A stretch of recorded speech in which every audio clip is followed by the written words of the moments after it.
Thank you everybody for coming. I'm Mark Rosekind, a board member with the National Transportation Safety Board. I'm going to begin by extending our deepest condolences on behalf of all the men and women at the National Transportation Safety Board to all the families and friends who have lost somebody in this tragic accident, and also let folks know that we're sending out our thoughts for a speedy recovery to those who've been injured. Mentioned earlier that the NTSB responded with a 16-member GO team. They came from Texas, Colorado, California, Washington, D.C. The team is being led by Mr. Robert Acetta. That is spelled A-C-C-E-T-T-A.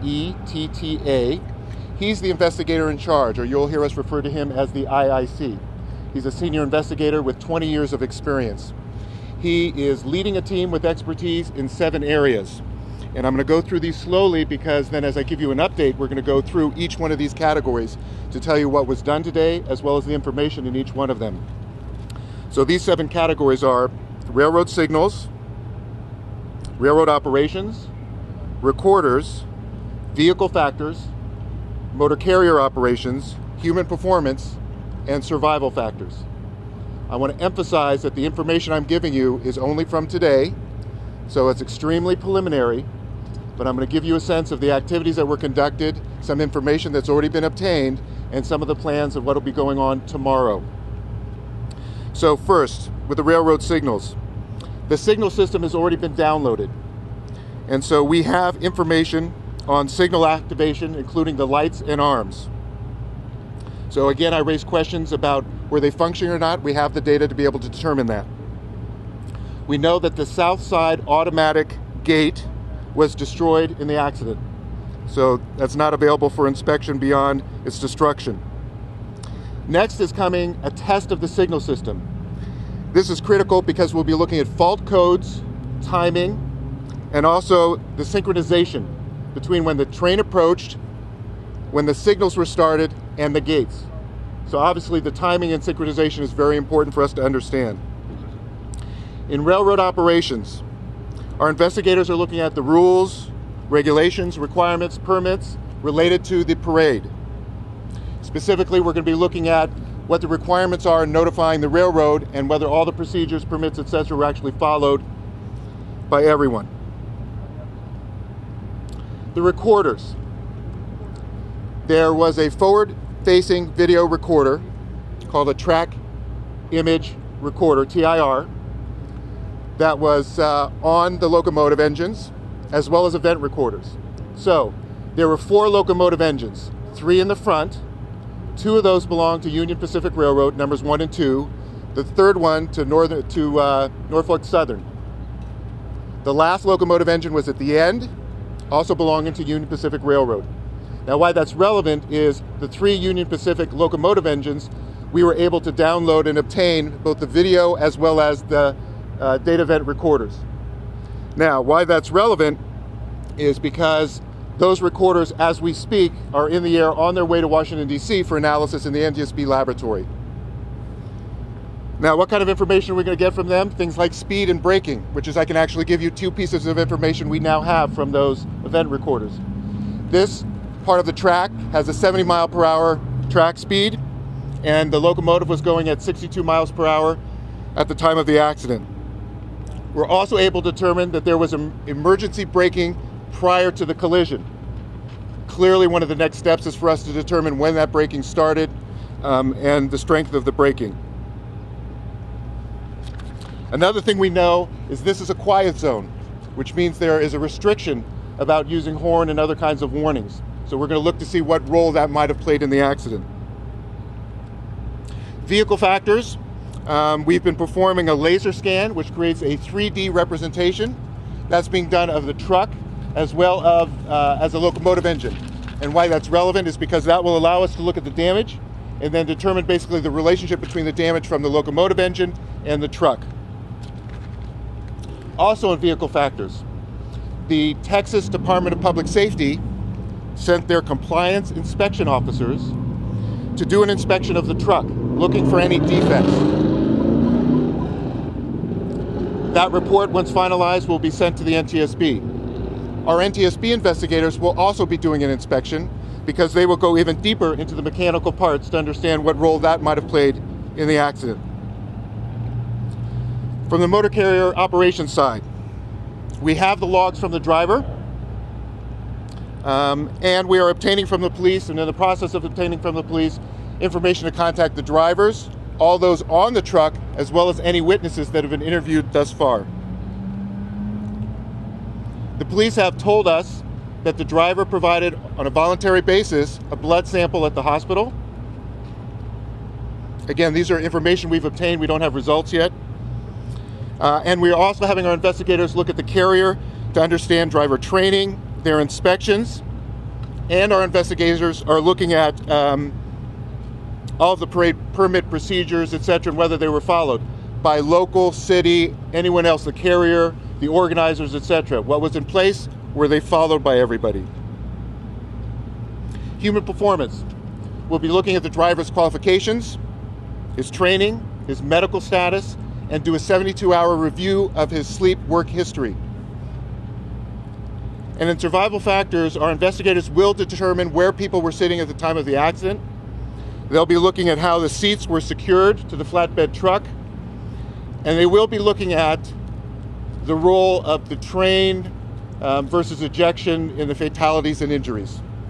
Beyond that, there may not be much more for us to explore in survival factors, because obviously these people were sitting in an unenclosed space.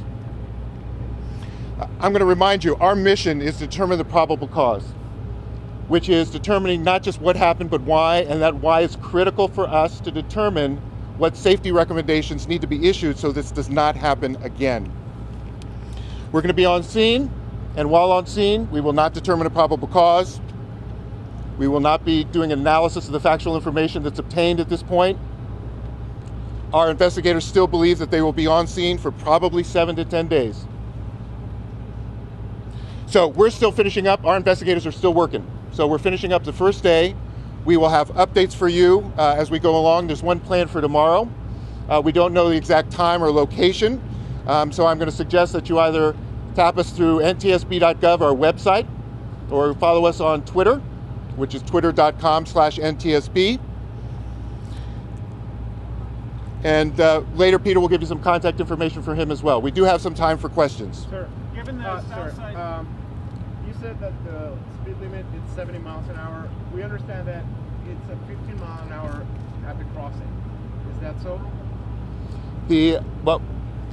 This current track speed here is 70 miles per hour. Part of that would change, obviously, if there were lights and warnings, etc. That's part of us trying to analyze the data we have to see actually if the lights and arms were actually providing the warning at the right time, and then what was the speed going into those. So if the lights and warnings were activated, the speed limit would be much less than the 70 mile an hour limit. So this question gets to the speed at the crossing and whether or not there's a reduced speed or not, and that could be, and that again is part of what we're looking at, not just what the rule is, but we need to look at the data to see what the train was actually doing at that time. Given that you lost that south side gate, doesn't that tell you that it was down? So the question is, we lost the south side gate, does that tell us that it was down? Not necessarily. So part of, and I'm sorry, the most obvious thing I wanted to start with was obviously the tracks have been cleared, which is behind me, and you've seen that. That was done before 3 o'clock today. And I use that as a reference because when the collision occurred, as you know, the flatbed twisted around. And so that's part of what we have to look at is where the arms were, as well as the individuals who are sitting on the flatbed. And when will you release the video that was taken? So the question is when we'll release the video that was taken. Frankly, I haven't seen that video. I know our investigators have it. And at this point, all I know is they've looked at it to see, is there information we need to know? Yes, but that analysis hasn't gone beyond that yet. Sir, we understand Let me go. Can Yes. I ask you just a question about, you said the drivers, you have information on the drivers of the locomotive and also of the truck, and you expect to talk to them, you haven't spoken to them? So the question is that we have information about the truck driver as well as the locomotive engineer. And yes, we have information about those individuals, and we are planning to interview them. And in fact, our human performance and survival factors people will be interviewing the truck driver, the train engineer, as well as people that survived the accident. Sir, Let me go. I'm sorry, is there any information you release on either driver at this time? I'm sorry. Is there any information you can release on either driver at this time? So the question is if there's any information about the driver we can release at this time. And all I can tell you is the police have just been providing us now with contact information for the driver, for all the witnesses, and the individuals that were actually on the flatbed.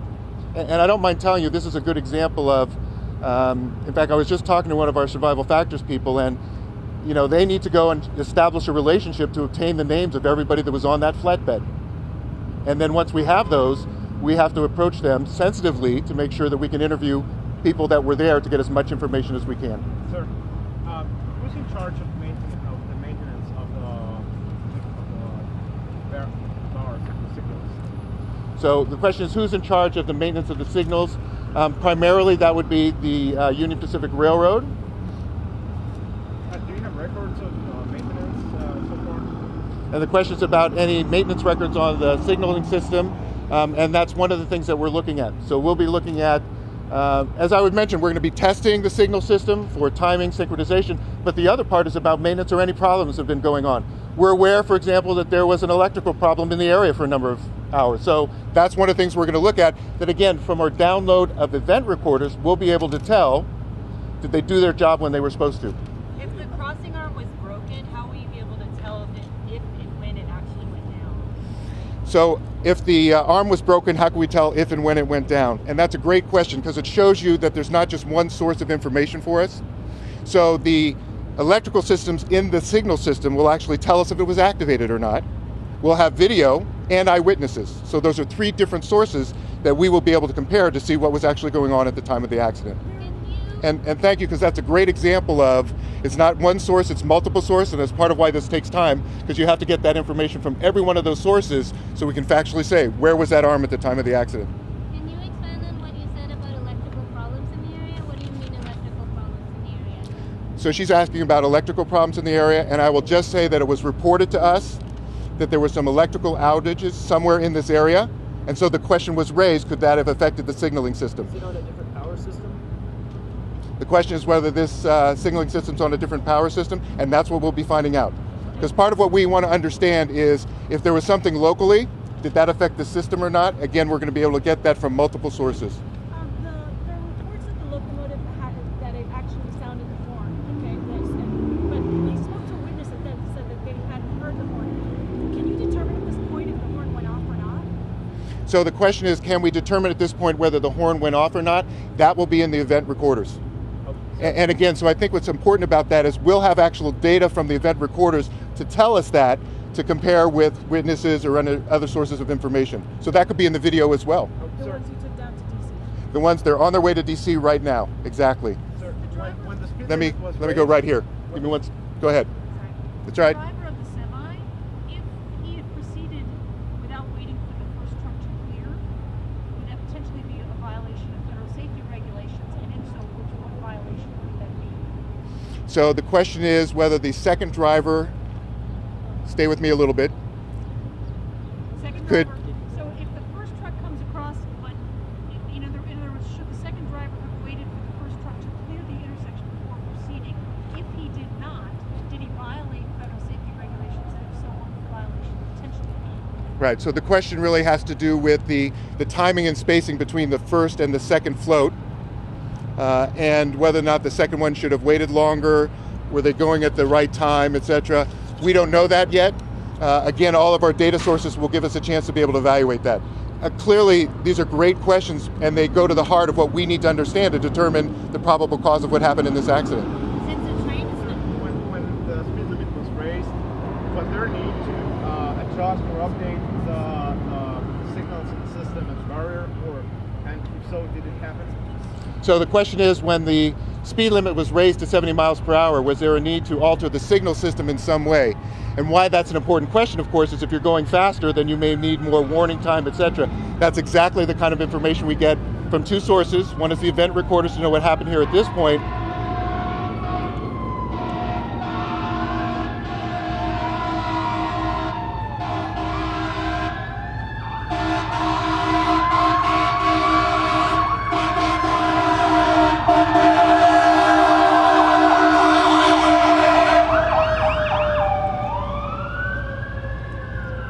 And our investigators will clearly be going after all the maintenance or changes in the signaling system that was done by the company. Okay, my question was not if it was done if it should have been done, is that something that is regularly done when speed limits are raised? Okay, so the question is, do you change the signal system if the speed limit changes? Yes, there could be changes in that, but that's going to be determined by the specifics of what's here. And also, you said that there was a string of accidents between 79 and 95, and then no accidents until this one. Did something change? Did the system got upgraded? What changed that caused that string of accidents, that trend to stop? So the question is, there were some accidents from 1979 to 1997, but there has not been an accident at this grade crossing in the last 15 years. And so the question is, what might have changed in that period of time?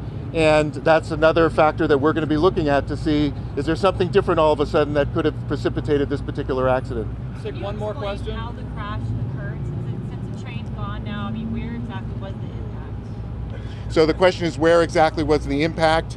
And I'm not sure how close you've been able to get there, but basically the first flatbed went through and the second one was almost through when the train hit. Do you have all the telemetry you need from the train? So we'll be actually, and part of the 3D stuff that we're doing and the site survey, we're going to give you an image of that. So you're going to actually get, the map and a diagram of where the accident actually happened. Okay. So it was close to the back? I mean, when you say almost through, was it from the side or?